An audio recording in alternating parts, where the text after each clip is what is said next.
उनकी कुछ सकारात्मक सोच थे। उन्होंने उस दुखी पीड़ित जनसमुदाय के प्रतिरोध के उस चिट्ठी को जनहित याचिका के रूप में लेकर बड़े फैसले लिए, जिसका समाज पर असर पड़ा। अब स्थितियां वैसी नहीं। आप अगर सुप्रीम कोर्ट के पूरे 3-4 दशकों के सफरनामा को देखें तो सुप्रीम कोर्ट कभी एक दौर था जब संज्ञान लेती थी कि बिहार के जेलों में अंडर ट्रायल कैदियों की संख्या कितनी है, दिल्ली राजहरा के खनन मजदूरों की अमानवीय स्थितियों का कारण कौन है, जेलों में बंद बच्चों के भोजन और कपड़े की क्या व्यवस्था है, और इस तरह के तमाम समाज के बहुत वंचित लोगों के सवाल को सुप्रीम कोर्ट स्वतः संज्ञान लेकर निर्णय लेती थी। अब सुप्रीम कोर्ट संज्ञान ले रही है कि पोंटी चड्ढा के बंगले में जो हत्या हुई उसमें सुरक्षा कर्मियों को किसने हथियार दिया, सरकारी लाइसेंस किसने प्रदान किया, उसका माइंड सेट बदल रहा है। पिछले 3 साल पहले अभी साथी ने जिक्र किया, स्टेट ऑफ उत्तरांचल के केस में सुप्रीम कोर्ट ने गाइडलाइंस तय की और सारे हाई कोर्टों को कह दिया कि अपना हाई कोर्ट रूल्स में उतना परिवर्तन करके लाइए जिसमें कि हर याचिकाकर्ता को अपना बयान हलफनामे के साथ देना है कि मैं कौन हूं, मेरी पहचान क्या है, मैं क्यों कर रहा हूं, मेरा व्यक्तिगत हित क्या, मेरा सामाजिक हित क्या है, मेरा इस मुद्दे पर क्या स्वार्थ है, और दूसरे एक लाइन उसमें और भी लिखना है कि इस याचिका से राज्य सरकार का कोई अहित नहीं होने जा रहा है।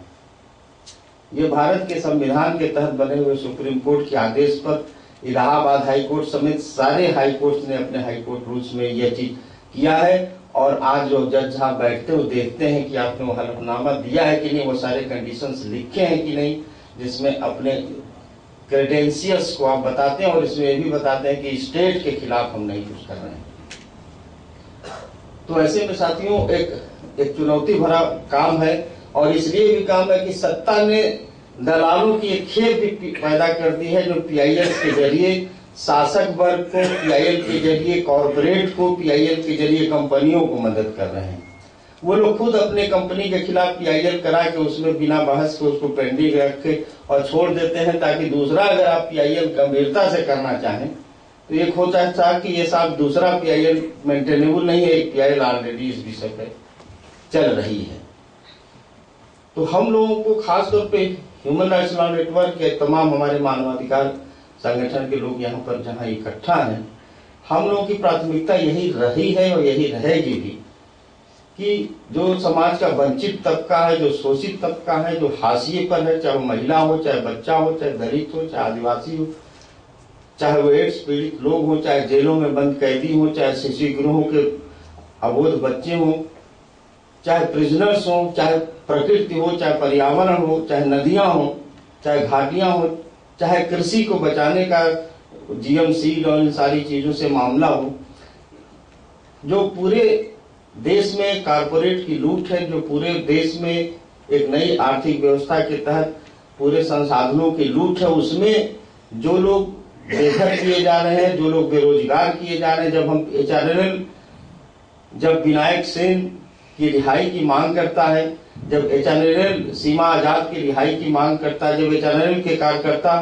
पास्को के आंदोलन में जाकर खड़े होते हैं, जल सत्याग्रह का समर्थन करते हैं, और खुद हमारे साथी एलवन यहाँ पर मौजूद हैं, जब दंतेवाड़ा में पीआईएल करने के लिए वो जब फैक्ट फाइंडिंग करने गए कि माओवादी वाले इलाके में नरेगा मजदूरों को मजदूरी मिलती है कि नहीं, उस इलाके में बीपीएल कार्ड का राशन मिलता है कि नहीं, तो उनको वहां के थाने में बुरी तरह से पीट के रात भर रखा गया।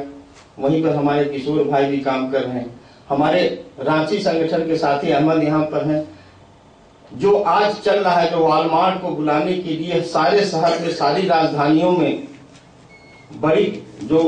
खुदरा व्यापार के खिलाफ एक बड़ी कंपनियों की आहट सुनाई पड़ रही, और उसकी पूरी पूछिका के रूप में जो सड़क के जो दुकानदार हैं उसको हटाए जा रहे हैं। हर प्रदेश के हर शहर में यह हो रहा है। जितने भी झुग्गी झोपड़ी वाले पटरी दुकानदार हैं, ठेले वाले हैं, उनको एक योजनाबद्ध तरीके से हटाया जा रहा है।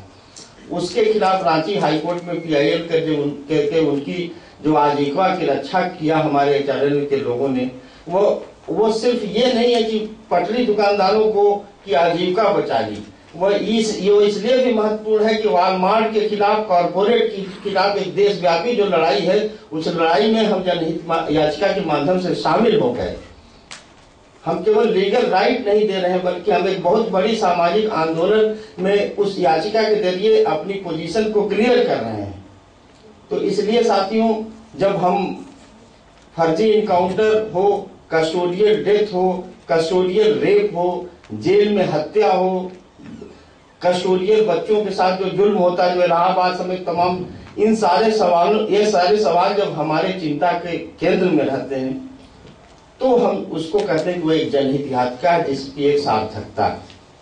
आज कॉलेज ने बहुत सारे सवालों को, बहुत सारे जनहित याचिका की संभावना को तलाशा और आप लोगों से उसको बहस के लिए रखा कि वकील और एक्टिविस्ट मिलकर बात करेंगे और कुछ नई चीजें आएंगी। तो मेरा ये कहना है कि जनहित याचिका को किसी बैरिस्टर से या संविधान विशेषज्ञ या विधिवेत्ता के तौर पर नहीं देखना चाहिए। जनहित याचिका को एक आम आदमी के नजरिए से, जो एक बराबरी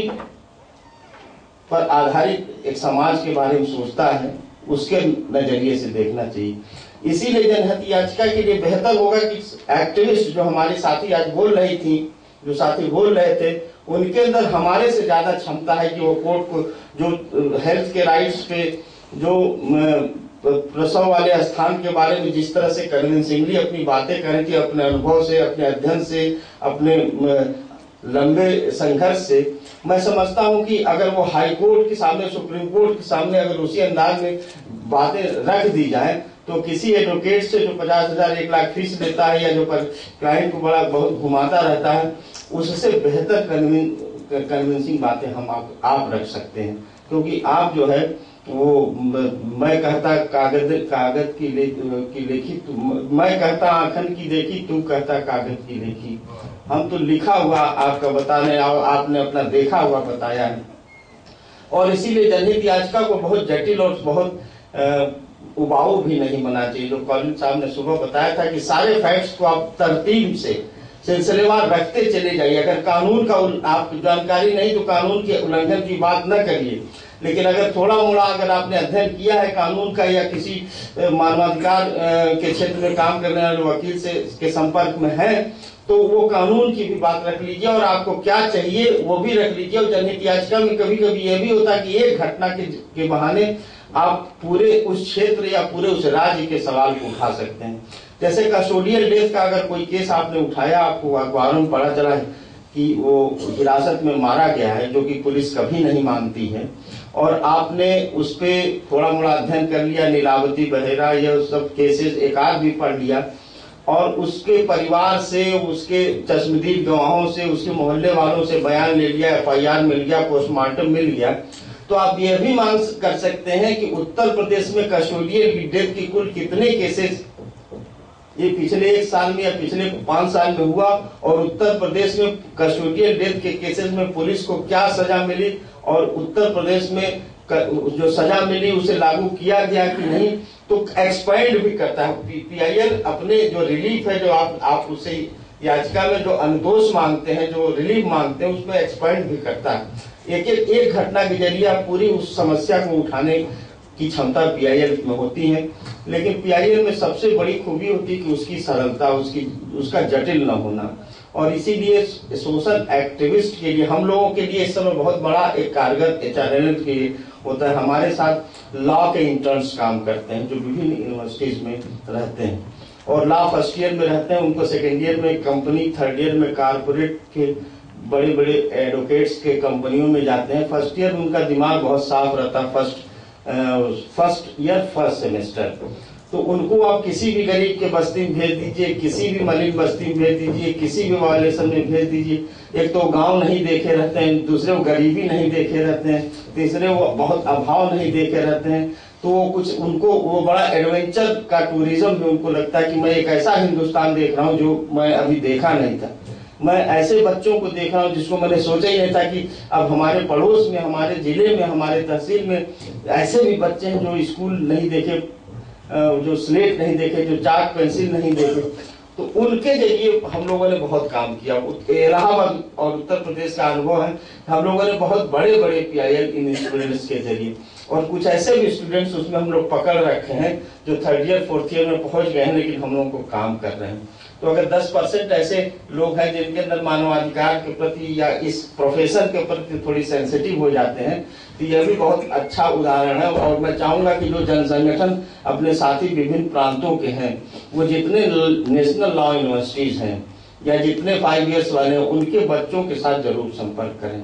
और दूसरे हमारे जो एडवोकेट्स हैं, जो सुबह से बात हो रही है, उसका जो समाज में जो भी सामाजिक आंदोलन चल रहा है, जो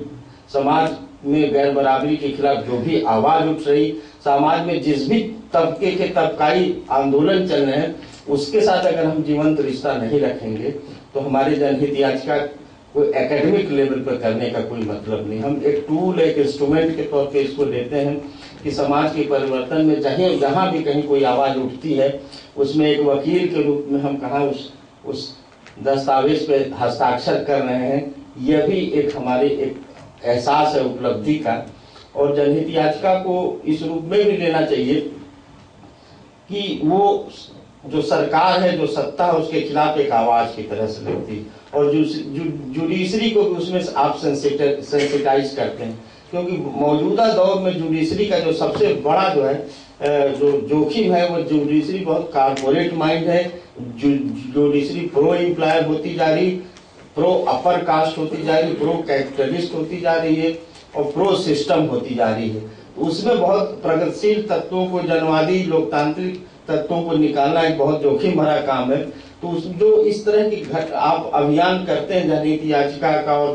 कार्यक्रमों का, उसमें हम लोग को इस तरह के जजेस के साथ भी थोड़ा सा एक रिश्ता कायम होता है, जो और उनको हम एक मौका भी देते हैं कि वो इस तरह की जनहित याचिकाएं जब उनके सामने आए तो कुछ बहुत इफेक्टिव ऑर्डर के जरिए कुछ एक असरदार हस्तक्षेप के जरिए वो कुछ सरकार को बैक फुट पे करते हैं, कुछ सुविधाएं दिलाते हैं। तो मैं समझता हूँ कि यही मूल बातें हैं जनहित याचिका के बारे में। और मेरे ख्याल से आपके कोई सवाल इस थकान के बाद होंगे भी नहीं। सवाल पूछे जाएंगे, फिर भी अगर कोई हो तो, या कोई आपका अनुभव हो तो शेयर कर सकते।